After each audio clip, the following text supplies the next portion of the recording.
Hello दोस्तों, फोगाड़ा colours में आपका एक बार फिर से स्वागत है। आज हम आपके बने हुए डिज़ाइन को कपड़े के ऊपर प्रिंट होने के बाद में गारमेंट कैसे बनेगा, इस बात के ऊपर हम बात करेंगे। हमारा डिज़ाइन जो है वो ठीक बना है या नहीं बना है, इसको हमने देखना है। गारमेंट के ऊपर प्रिंट करने से पहले या फैब्रिक के ऊपर प्रिंट करने से पहले हम डिज़ाइन का एक बार से अपना चेक कर रहे हैं कि हमारा डिज़ाइन सही है या नहीं है, और हम उसको कैसे प्रिंट करें ताकि हमारा गारमेंट बनाने के टाइम में आगे पोस्ट प्रोडक्शन में किसी को भी कोई प्रॉब्लम ना हो। डिज़ाइन जो है हमें बी डायरेक्शनल बनाना चाहिए, यानी दोनों डायरेक्शंस में। अब ये डिज़ाइन हम देख रहे हैं, ये डिज़ाइन बी डायरेक्शनल है। इसको किसी भी डायरेक्शन में आप प्रिंट करवा करके गारमेंट बना सकते हैं। जो गारमेंट बनाने वाले टेक्नीशियंस हैं उनको कोई भी परेशानी नहीं होगी, वो कपड़ा किसी भी साइड से काट सकते हैं। ये आर्टवर्क डायरेक्शनल है। ये इसमें सारे के सारे मोटिव्स जो हैं वो एक साइड में चल रहे हैं।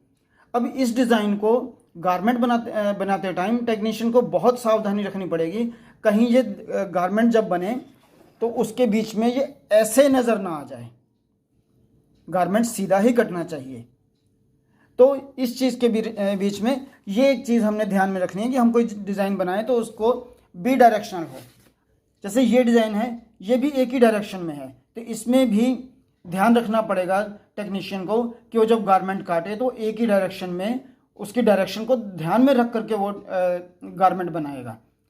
अब मान लीजिए हमने एक बॉडी बॉर्डर का डिज़ाइन बनाया है, तो ये डिज़ाइन प्रिंट कैसे होगा इस बात के ऊपर भी सबसे पहले बात चलेगी। क्योंकि हमारा जो टेबल है वो देखिए कि ऑलमोस्ट इस टाइप से होगा।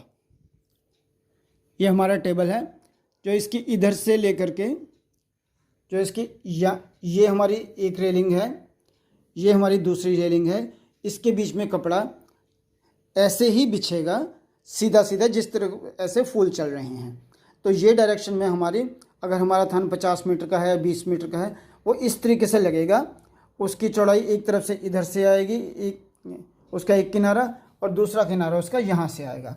अब इसके ऊपर जब हम ये डिज़ाइन प्रिंट करेंगे तो हम मोस्टली, अगर हम डिज़ाइन को ऐसे प्रिंट करते हैं तो हमारी इसकी जो डायरेक्शन है, जो हमारी टेबल की डायरेक्शन होगी, तो इसके ऊपर ऐसे रेलिंग चलेगी। तो जो रेलिंग है, जैसे मैंने बताया कि वो 25 इंच की होती है। अगर ये रेलिंग में 25 इंच के ऊपर इसको रिपीट करेंगे तो ये वाला हिस्सा ये यहाँ जाके यहाँ 25 इंच पे रिपीट हो जाएगा। हमारा एक पल्ला 25 इंच का होगा, तो इस 25 इंच से जाहिर है कि हम अपना गारमेंट नहीं बना सकते। तो हमें इसको इस डायरेक्शन में प्रिंट करना पड़ेगा।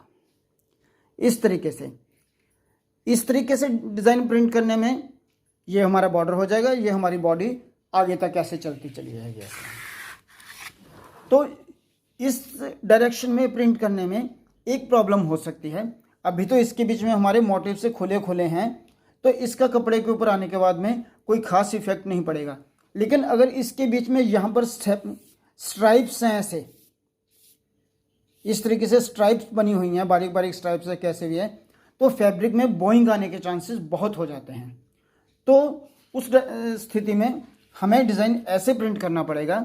और जो ये रेलिंग है हमारी, अगर हमारी गारमेंट की लंबाई जो है इस साइड में 36 इंच है, तो हमें इस पोर्शन को 36 इंच तक आगे बढ़ाना पड़ेगा और फिर इसको आगे चलाना पड़ेगा। यानी कि हर पीस के लिए, हर गारमेंट के लिए हमारा एक अलग पीस बनेगा। और अगर हम इसको ऐसे चलाते हैं तो इस तरीके से हमारा गारमेंट विड्थ वाइज कटेगा। मीन्स ये हमारी चौड़ाई हो जाएगी और ये हमारी लंबाई हो जाएगी। तो हम कपड़े को इस डायरेक्शन में पहनेंगे, लेकिन फैब्रिक की जो वाव वेफ्ट है उसमें फ़र्क आ जाएगा। तो दोस्तों, डिज़ाइन को प्रिंट करने से पहले हमें इस चीज़ से अच्छी तरह से सोच लेना है कि हमारा डिज़ाइन प्रोडक्ट बनने के बाद में कैसा आएगा। हम दूसरा डिज़ाइन भी चेक करते हैं। अब इस डिज़ाइन में भी हम इस डिज़ाइन को ऐसे प्रिंट कर सकते हैं कि ये बॉर्डर है, ये बॉर्डर हमारी किनारी के साथ साथ चलेगा और ये हमारा पूरे अपने फैब्रिक के ऊपर विड्थ वाइज में चलेगा। तो ये वन साइड बॉर्डर है, इस तरीके से ये आता है। इस तरीके से हम डिज़ाइन को प्रिंट कर सकते हैं। इस चीज़ का ध्यान रख के कि हमारी टेबल के ऊपर, रोटरी के ऊपर तो ये प्रिंट हो ही नहीं पाएगा, क्योंकि रोटरी पर सेम ऐसे ही प्रिंट होगा जैसे हमने ये रखा हुआ है, क्योंकि ये जो रेलिंग है, इस रेलिंग के साथ साथ में हमारा बॉर्डर चलेगा। टेबल के बीच में हमारे पास थोड़ी सी लिबर्टी है कि हम उसको ऐसे चला सकते हैं, क्योंकि हम उसकी रेलिंग, हम उसका सेलवेज, उसको हम चेंज कर सकते हैं। तो कुछ पोजीशन में हम इसको चेंज कर सकते हैं।